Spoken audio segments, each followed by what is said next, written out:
Welcome to the Brand Doctor Podcast, strategies that help entrepreneurs build reputable and profitable brands. Here's your host, Henry Kaminski Jr. All right, what's going on, guys? Welcome to another live Brand Doctor Podcast show. I have an amazing guest today. Him and I connected on Instagram not too long ago, and it was funny.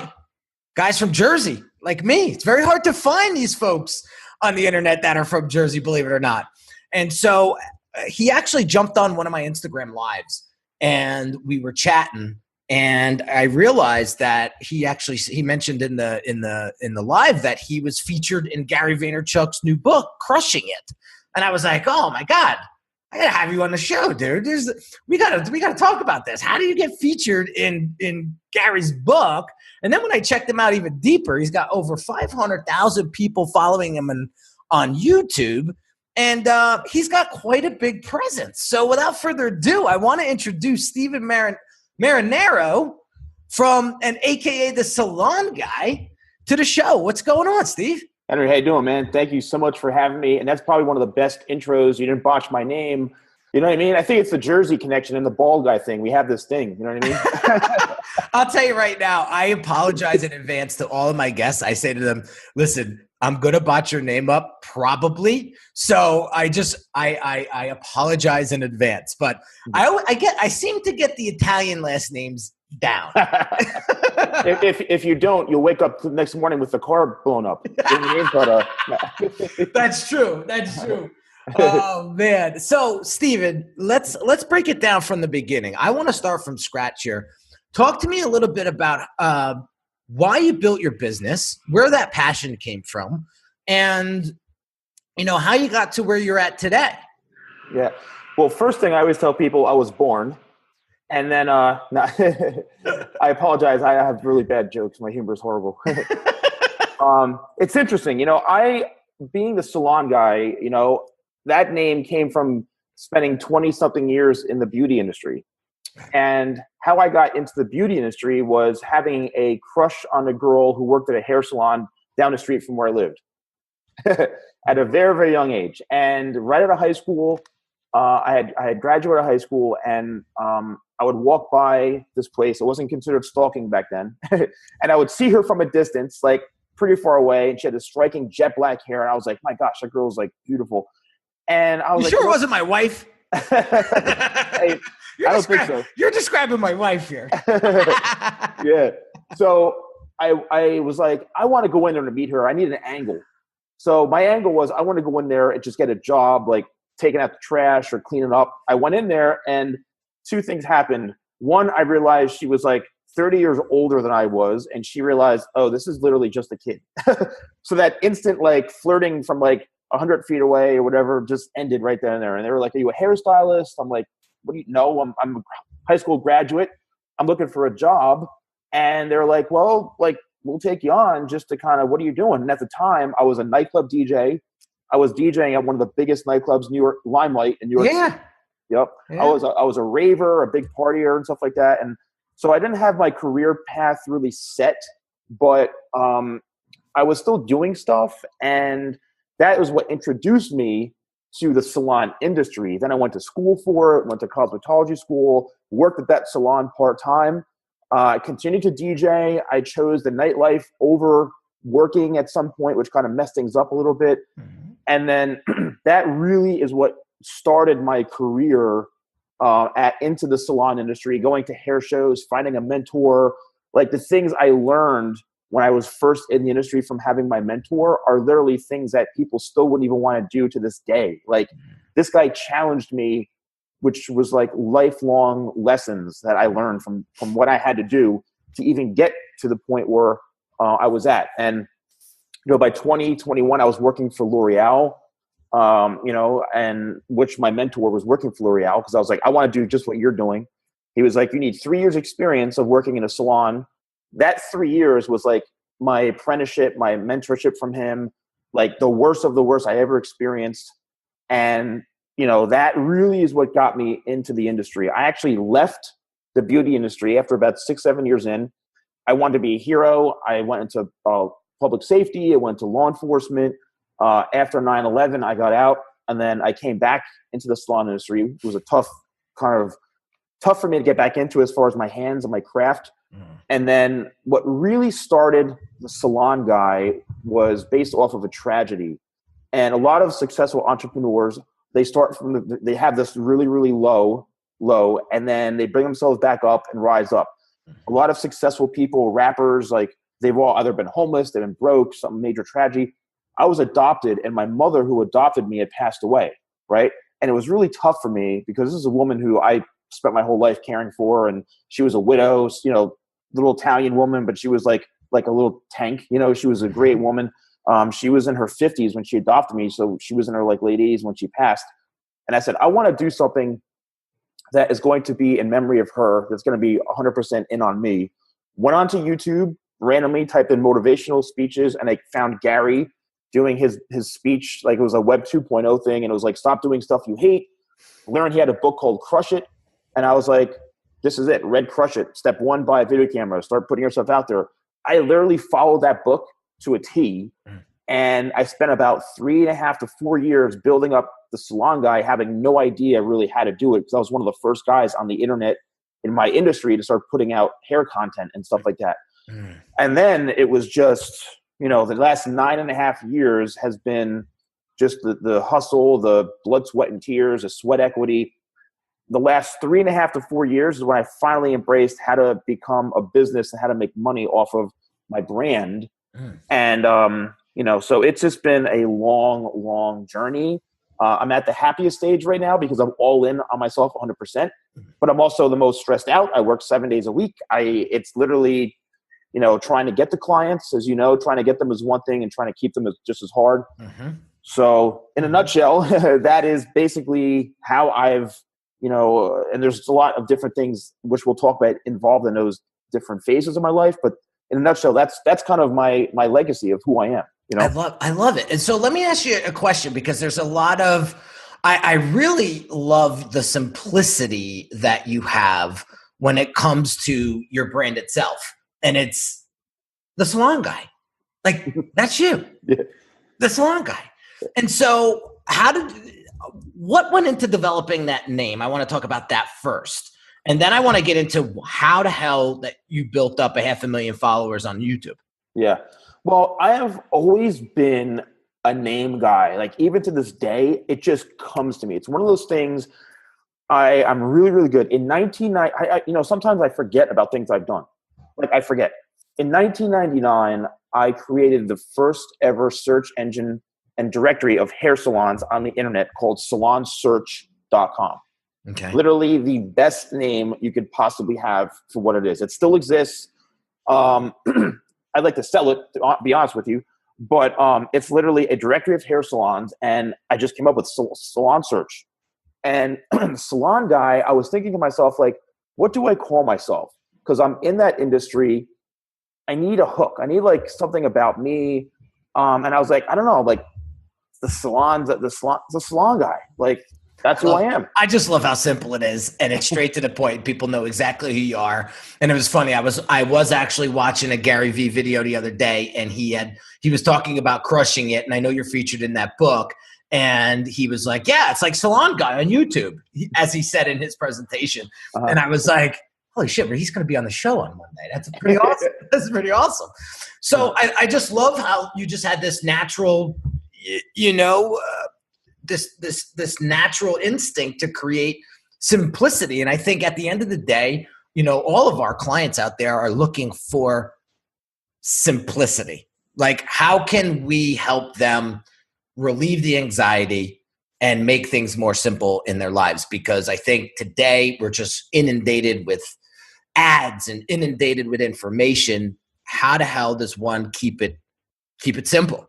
Right. And so I feel like that's one of your superpowers, which I will definitely shed some light on in a second. But now talk to me about how you built up 500,000 subscribers on YouTube. Yeah. Everybody is really fascinated with numbers on YouTube. And it's, honestly, it's taken me, I feel like when I look at other YouTubers that I should have 2-3 million subscribers, to be honest with you. I've been on YouTube 9.5 years. The first 3 to 4 years at least, I really had no idea about, I mean, some of my videos I go back to, I don't even have any meta tags, like hardly anything in the descriptions. Like I had no idea what optimization was on YouTube. Like I really had no idea. What really started to help me grow, which doesn't happen for everyone, was the opportunities that I had, the publicity that I had, which I all did on my own, right? Connecting myself. I had the best advice ever from a friend of mine I haven't talked to in a while. When I first started the Salon Guy, my whole goal was to I was putting out motivational videos and I was putting out hair videos of me like in my basement. And I was like, I want to take this out. I want to start going and interviewing other people. So I would go to like a salon owner and I go visit their salon, talk about business stuff. And then I started going to events and, I was like, hey, I'm Steven, a salon guy with, Bob, the salon owner, and Bob, the salon owner, blah, blah. So people were recognizing me. I was building up my credibility of like the salon guy. It's so cool. Until somebody, my friend who was on TV, a TV show, he said to me, he goes, you need to start attaching yourself to stuff that's much bigger than you. I'm like, what are you talking about? He's like, you got to interview celebrities. You got to do this. You got to do that. I'm like, how on earth do I even do that? Simple formula. I followed that formula. I took his advice. Can you say what it is? I mean, what are you holding back here? It's the secret juice, man. You know what I mean? He goes, oh, okay, it's simple. If you want to go to I did 8 seasons of Mercedes-Benz Fashion Week, covering Fashion Week in New York. All of these events, if you're like a press, you have a brand or any sort of media related thing, you can apply for press credentials. I even said to him, how do I go do this? He goes, apply for press credentials, go with a video camera, go with a microphone, and try to interview celebrities. These events are literally celebrity, infested with people all over the place. So I said, okay. I went in, I got the press credentials. I'm walking around and you look at the front row. He's like, look for the front row. I see a buffet of celebrities. This is so long ago, man. I've interviewed Alyssa Milano. I've interviewed Regis. Oh my God, man. Who else? There's so many people. The list goes on and on and on. And I just started interviewing them. And now the Salon Guy is with Regis, or the Salon Guy is right. And so did you just have the guy owns to go up to them and be like, yeah, hey, my name's the Salon Guy. And you just start whipping questions out? So here's the thing is you literally have 3 to 5 seconds to pitch yourself because these people are all guarded by a PR person. So I was using sales tactics to say, how do I sell myself to get through the gatekeeper to get to the celebrity? So I would be like, hey, I'm Steven, a salon guy, and I interview celebrities about hair and fashion and, and I just want to talk to them and interview them about the collection and stuff like that. Okay, no problem. My thick one's I'm a hairstylist and I have my own, a vlogger and stuff like that. Okay, sure. I got no's, but I got a lot of yeses. And sometimes I went directly to the celebrity themselves or the high profile guest. And before you know it, hey guys, I'm, Steven, a salon guy here, and I'm here with so-and-so and so-and-so. I would just ask them unique questions. It was very personable. I joked around with them. I was building my own personality of me being on camera.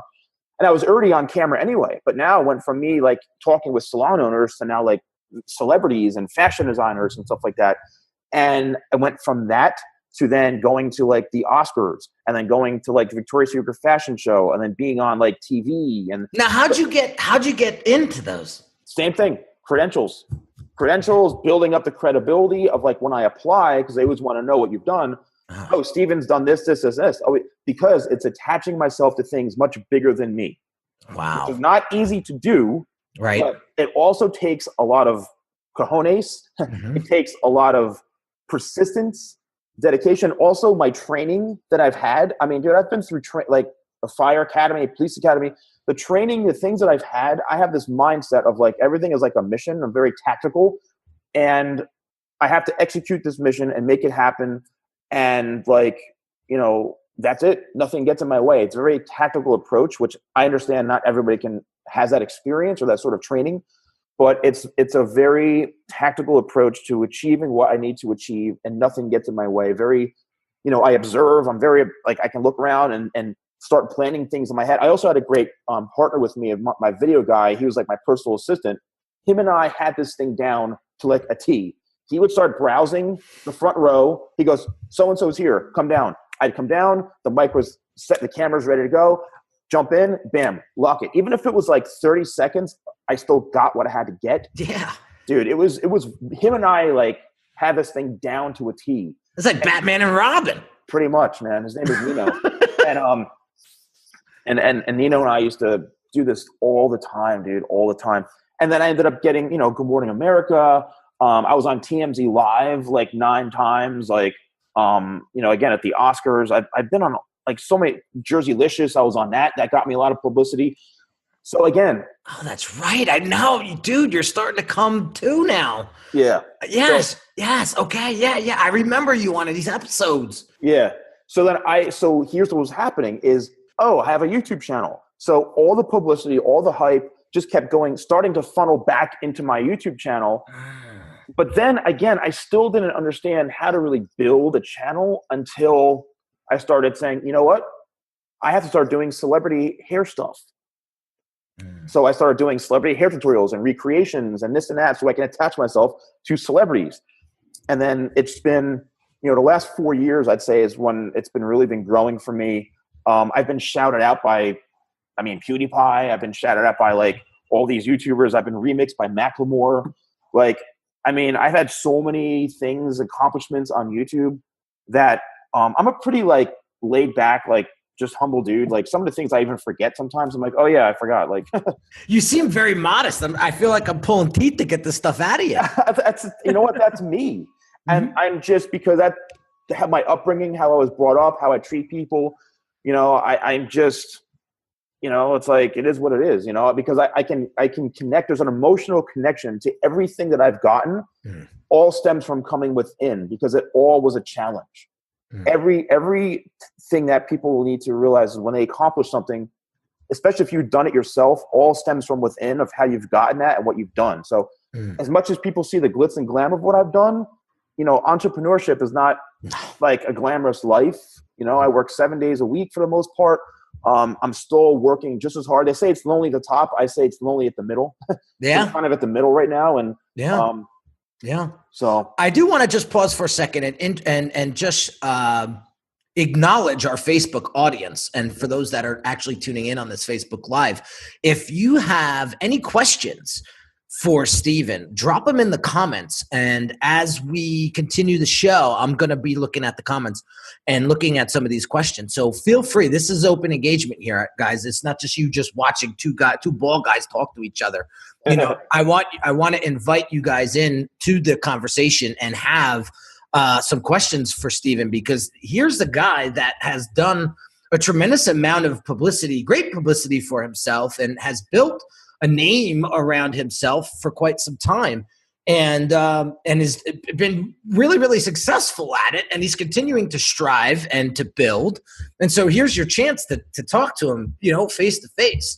And so again, I just want you guys that are following and listening to this live on Facebook to come into the conversation and chat with us, because this is why we do these lives. We want to bring you in to the conversation, engage with you guys, and then also give you a platform to talk to somebody like Steven who could help you with whatever maybe, hiccup or pothole you might be stuck in right now in your business and brand building experience. So I see a question from Paul Sabay, and I'm going to get to it in a second.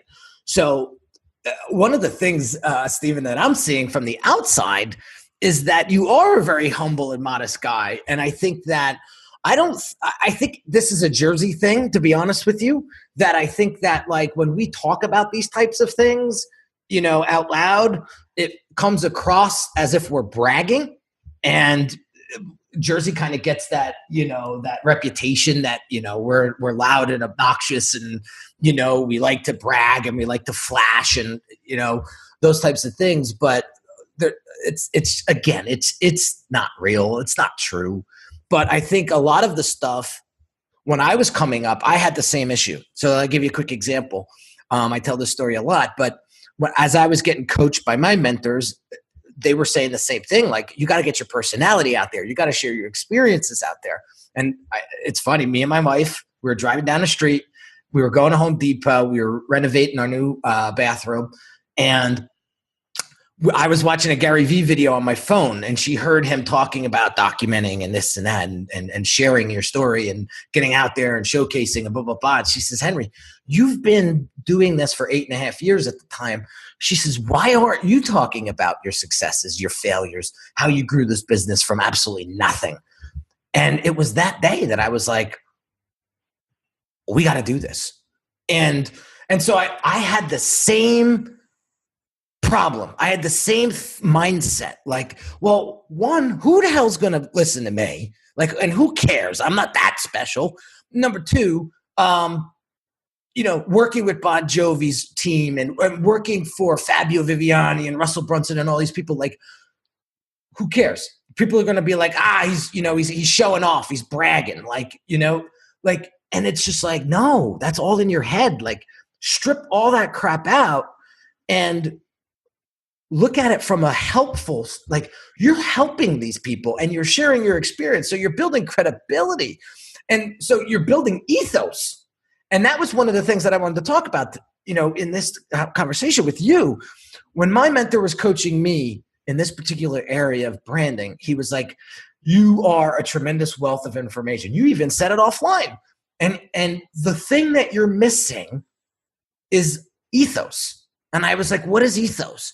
And he was like, well, there's ethos, pathos, and logos. And we won't go into all of that. But he said your ethos is the credibility part of your brand. And if people can't see you as credible, they will not believe you. And you will fall on deaf ears. So I'm pulling out this ethos in you and your brand on the show today because I want people to look at you as a credible source. Okay? You're welcome. And so for those of you that are listening, pay attention to this. Like, you're not bragging. You're not showing off. That's all in your head. Get out there and just showcase showcase your expertise. Show them, giving them a reason to believe you. It's funny. I have a sales call today with a client, and I said, how'd you find me? And he said, I was very impressed by one of your case studies on your website. I said, no kidding. He said, yeah, your process and your execution and all of that was very, very impressive.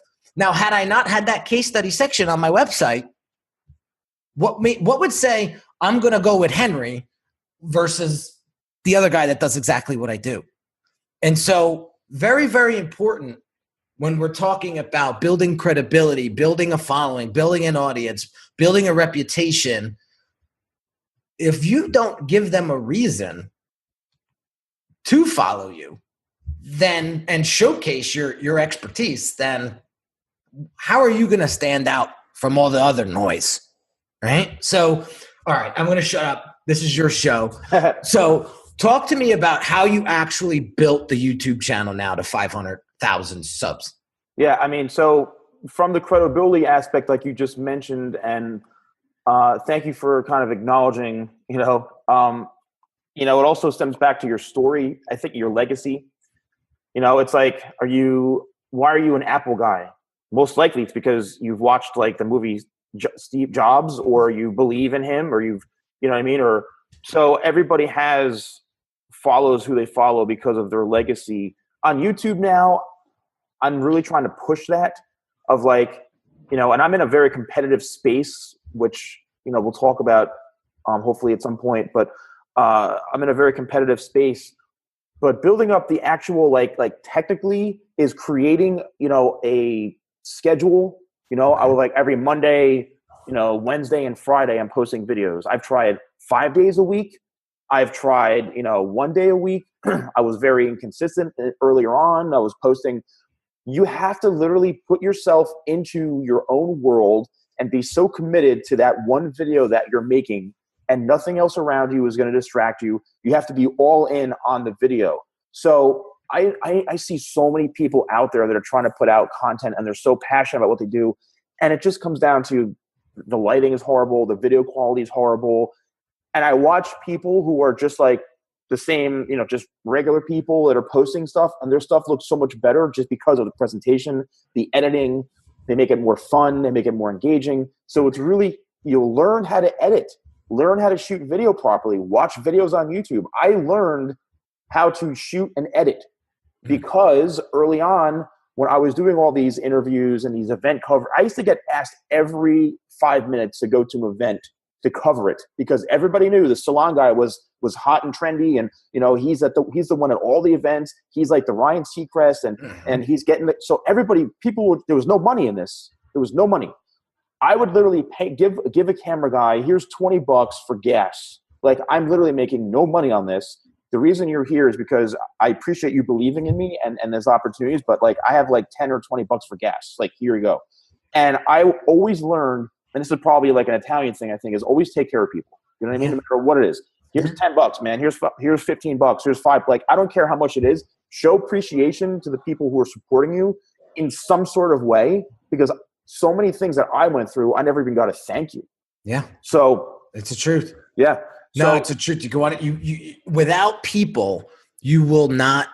You will not survive. I mean, as far as branding goes, as far as building your business, you cannot build a business, a reputable, a profitable, a successful business by yourself. I don't care what people say. I'm self-made this, I'm self-made that. I don't believe it because without people, how are you going to scale? How are you going to get to the next level? You cannot be everything inside of your business. And I scream that, from the mountaintops. And so I love the fact that you bootstrapped and, you took 10 of the $20 you did have in your pocket and you was like, hey pal, can you help me out here? This, I believe in your talents here.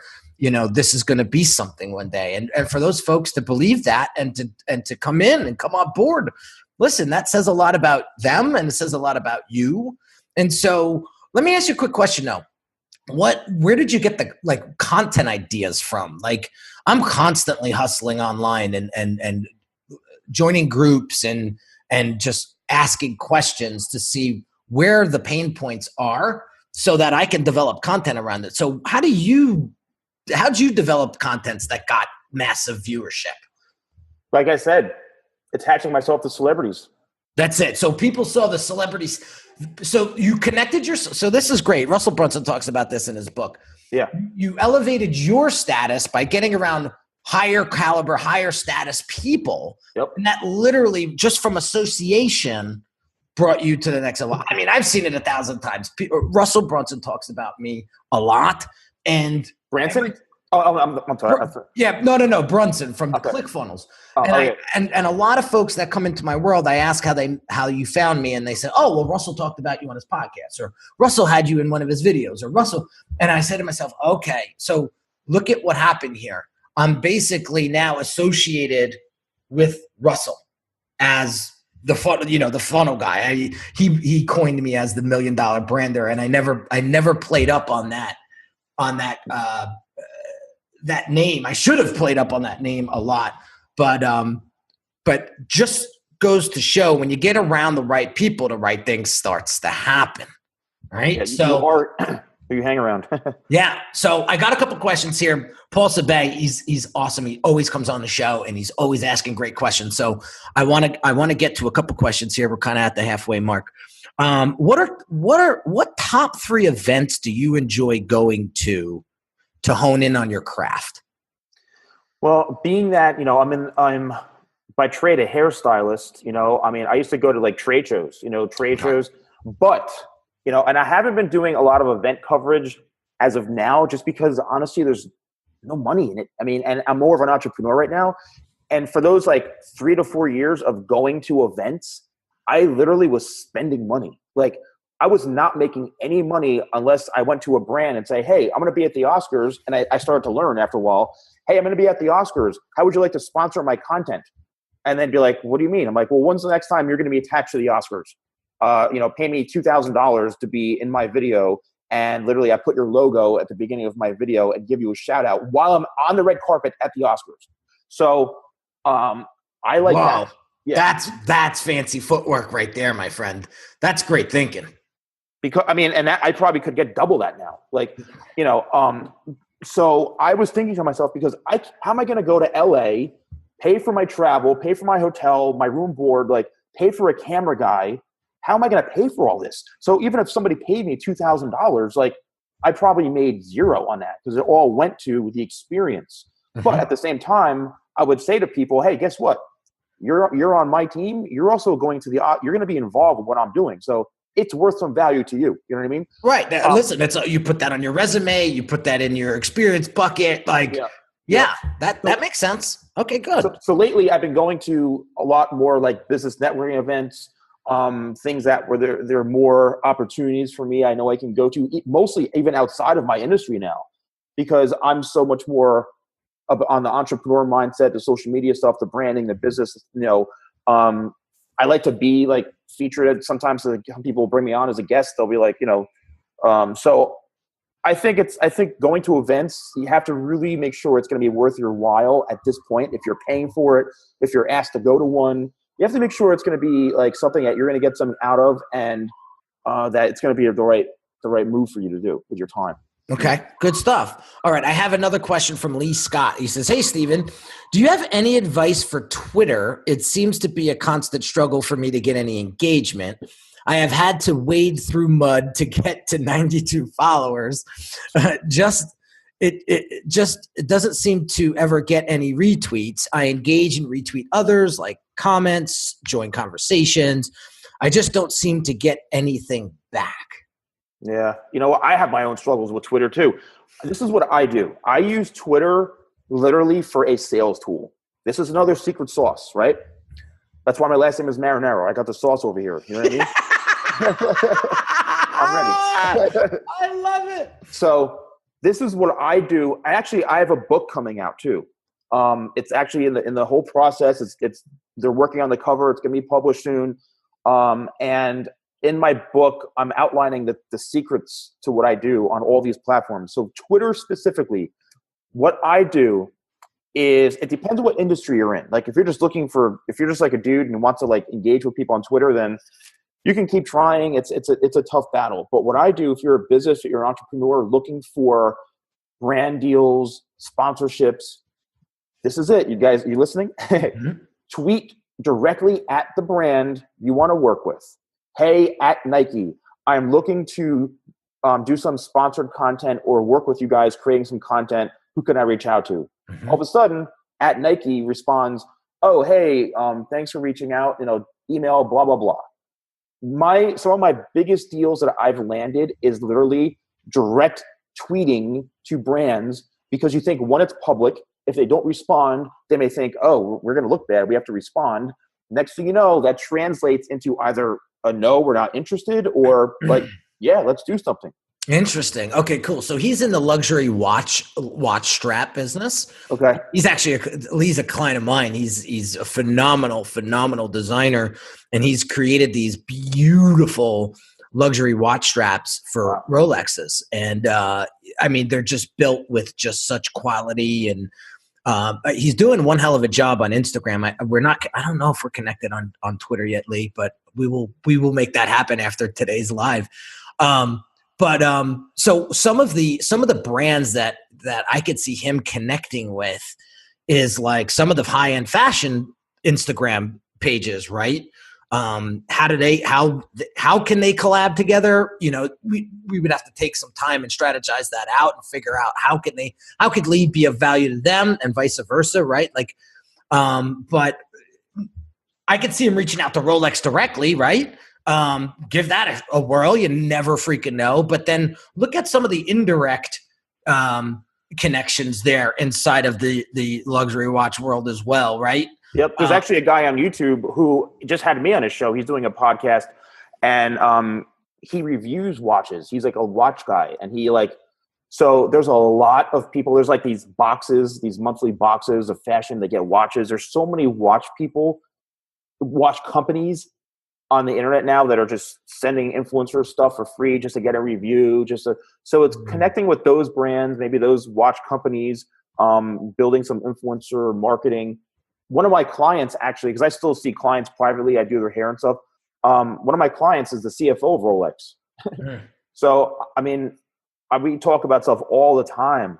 And he tells me, I ask him business questions about about the company and about Rolex and all sorts of stuff. And even like technical questions about like vendors and things like that. Like there's so much information that I've learned about just that company, that brand of who they work with. How it's amazing.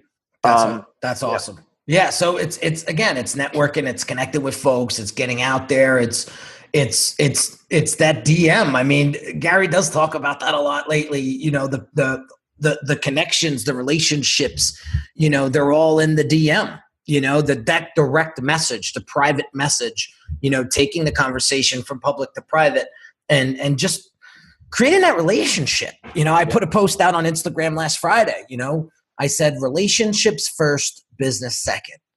And if you can have that mentality and be patient enough to have that mentality, you're going to start to build up a lot of great relationships that are going to spiral into other opportunities. And so you just got to be patient and you got to go into the relationship, not with the mentality of what can this person do for me, but to go into the relationship and say, how can I help this person?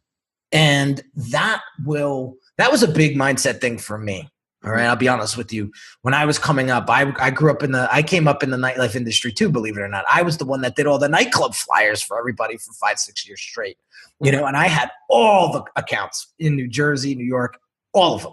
I used to do Packies. I used to do QXTs for 8 years. I was a main floor DJ there.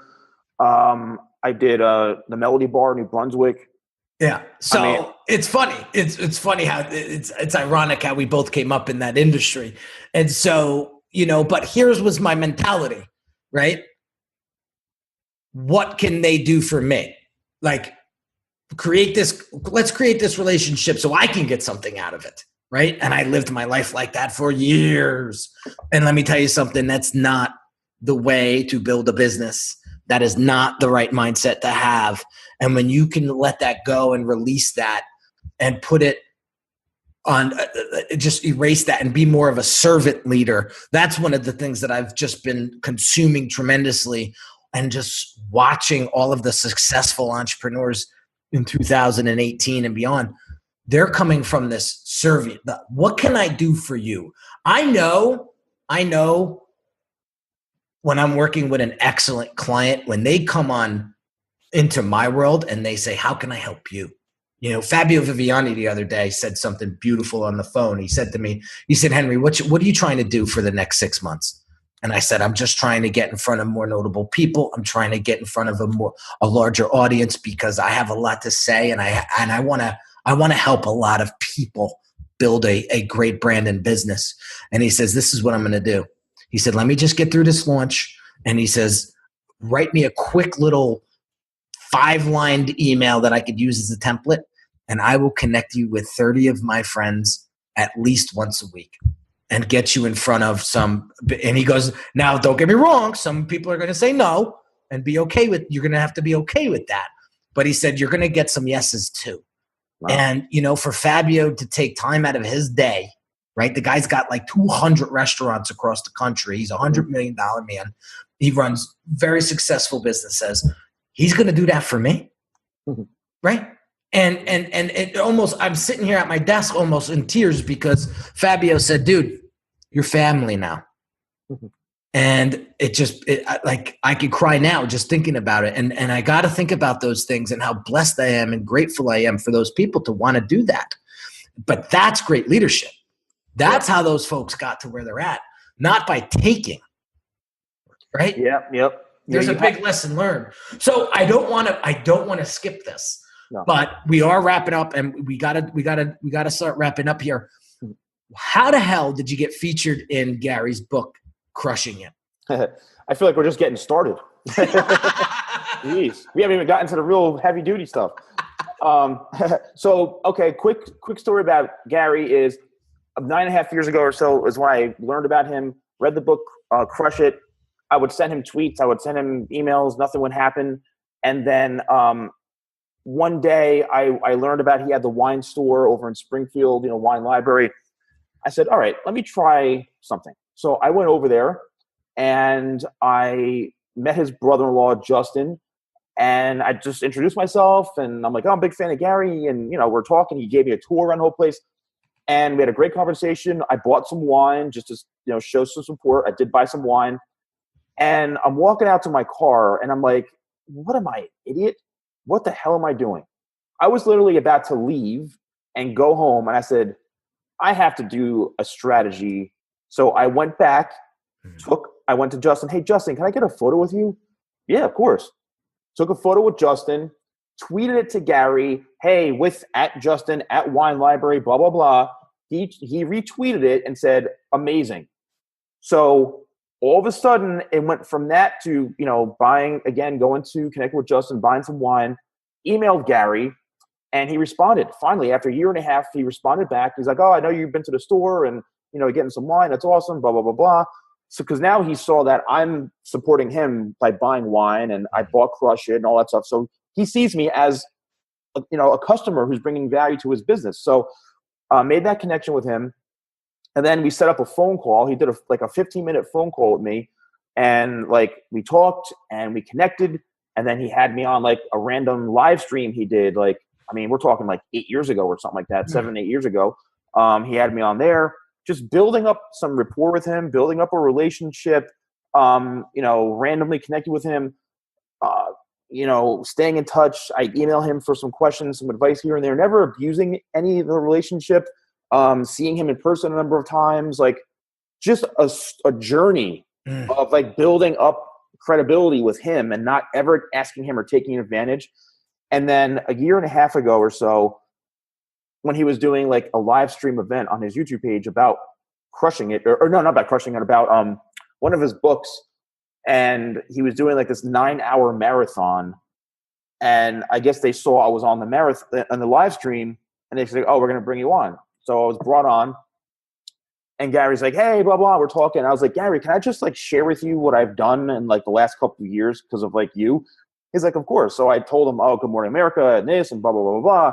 And he was like, dude, he was just he's like, Steven, I know that Crush It is what started for you. And I'm 100% coming out with a new book, which he was titling Crushed It. He goes, I 100% want you to be part of this book. He's like, I'm going to interview for this book. I'm going to have you a part of it. We're going to share your story, blah, blah, blah, blah. He literally asked me live. I think I was probably the first person he publicly even asked to be in his book. And he goes, well, make it happen. And I was like, okay, cool. I didn't even think it was, then a long time after, I was waiting, I'm like, I haven't heard from his people. I would email them. And finally his ghostwriter, Stephanie, contacted me. She's like, I was told that, you're going to be in the book and blah, blah, blah. And Gary, the whole thing. So we interviewed each other an hour. She interviewed me, hour and a half. And then next thing you know, I got the book and I was flipping through the pages and I couldn't find myself. I literally, whatever hair is on my head was fell out. And I was about to have a heart attack. I'm like, he promised me, publicly 2 times on video, he's going to put me in a book. I was flipping out. I gave it to one of my team members. I go, skim through this book and find me. Or if you don't find me, I'm literally jumping off the roof of this building. So all of a sudden, 10 minutes in, here you are. I'm like, what?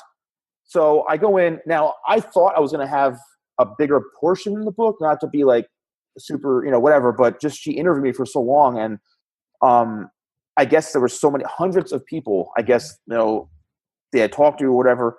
And there's the blurb. It's a nice blurb about me, and a nice section, a quote. A lot of people have been quoting my quote that was in there. That was it, man. Building a relationship with him.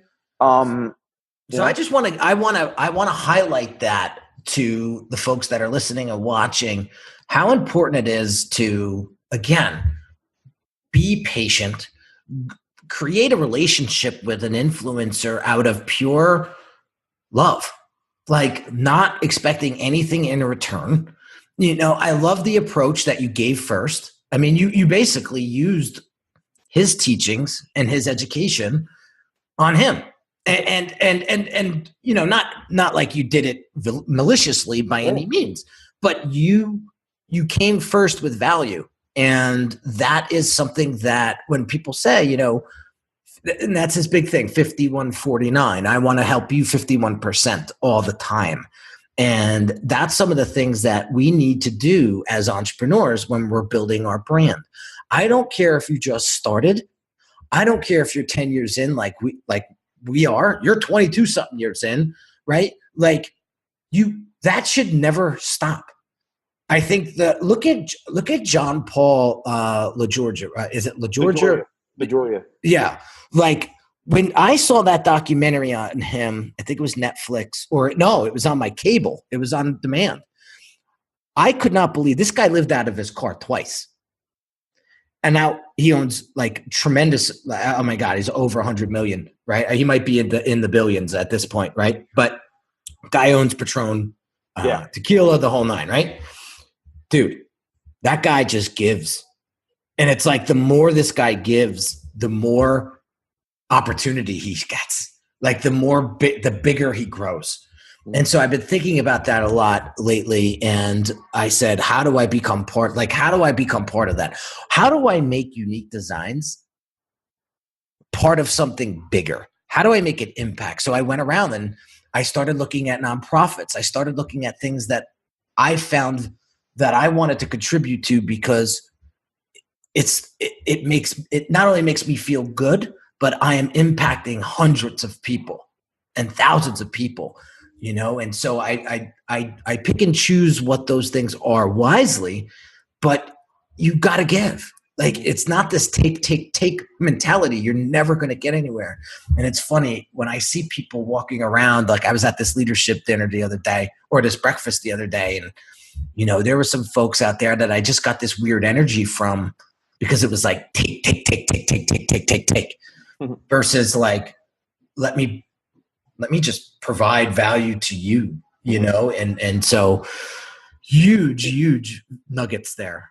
Just one thing about what you're saying, it's, I know Gary talks about that a lot, and, I have a flip side to that. It's very important to give value. As you and I have experienced, I know you have and I have, is climbing up that ladder of giving value. You start to realize that you could be potentially wasting a lot of your time and resources with certain things, right? Like, put this into context. What do you mean? Like, you're wasting your because it always comes back to, as entrepreneurs, ABC, always be closing. It comes back to being an entrepreneur. Even Gary, he says you basically use social media to sell shit. With all the stuff that he does goes back into, I've given you hours and hours of free information, buy my book. Mm-hmm. It all comes back to selling. And nobody really talks about that. But like when I'm like prospecting people, or I'm like looking at, like, I am, and it's not selfishly, but it's like I'm looking down the road saying, if I invest my time and resources to somebody, and literally nothing is going to come out from this from a business transaction down the road, just at this stage, being as busy and hungry as I am. And I do separate the two. Like, I'm more than happy to give advice to people. I'm more than happy to inspire people, motivate. But if I'm going to invest my time in giving value to somebody when I know nothing is going to come from it in the end at this stage, people have to realize that. Like, you may not be wasting your time, but like, you have to have a strategy even in giving value to someone. Well, here's the thing. Right? Like, here's the thing. I think eventually, like, if you don't ask, the answer is always no. Right? So if you just simply ask, you're going to be, you're going to win. You know what I mean? You're going to win. And so you just have to ask and continue to ask, and but always have that give more than I take. Yeah. I mean, that's it. And I don't look at it as wasting time. I did. I'm not going to lie. There was parts of my life and my career where I thought that I'm wasting my time with this person. They're not really taking it seriously, blah, blah, blah. And if that's the case, then, you simply part ways, and you're still buds, you you don't write them off, you know what I mean? But like, yeah, I think that the more I don't expect anything in return, the more I give. It's crazy. Like, and so you just have to have that mentality. It's a mindset thing. It's nothing else. And when you could play that and ask at the same time when it's appropriate, I think that's when you win. But I think for you, Stephen, it's getting out there, showing your credibility, showing your expertise, showing that you've been in the game for how long, you know what I mean? And you've learned so many different things along the way that there's a value to that people will pay top dollar for, because it saves them time, period. Like, I would much rather hire you to get me to where I want to be on YouTube, for example, because you proved to me that you have 500,000 people following you on YouTube. That tells me that you're freaking doing something right over there. Yeah. Right? Yeah. Now, I'll hire you before I go and try to figure all that out on myself. Yeah. I mean, it is what it is. So anyway, listen, we got to wrap this up. I want to just first and foremost thank you from the bottom of my heart for coming on the show, spend an hour of your day with me today, and just sharing just all the nuggets and value that you have. That's awesome. Thank you, man. And thank you, Henry, for having me on. And the love goes right back to you, not just being a Jersey bald guy. It goes right back, I really appreciate it. And, it's amazing how this happens so quickly. That's how the universe works. You just put it out there, and it was almost like no expectation, just, hey, here's what it is. So thank you and I definitely want to do something with you at some point. I mean, whatever I can do. I'm watching your stuff now too. And I'm like, wow, you're really, really smart. You have a lot of good information. And, I'd love to continue the relationship, man. Yeah. Well, we're going to make that happen, hands down, without a doubt. So real quick, guys, I just want to do some quick housekeeping stuff. I hope you enjoyed today's show, and I hope you got some value out of it. If you did, please share it and subscribe to this podcast. And I appreciate that. And I thank you in advance for that. And if you get a quick second, if you can write a really quick written review on iTunes, I would greatly appreciate that. You have no idea what those little things do for not only me, but for the ability to get this message in front of more people. Because without the right mindset, without the strategies, without the edges, without the leverage, it's very, very hard to build and grow your business these days. And so, again, I always look at it as business is a team sport. The more we can help each other, the more we're all going to grow. Because believe me when I tell you, there's enough bread to break. So for everyone. So have an awesome day, guys, and I will catch you on the next episode. You've been listening to the Brand Doctor Podcast with Henry Kaminski Jr. To get your appointment with the doctor, visit Brand Audit at www.uniquedesignz.net.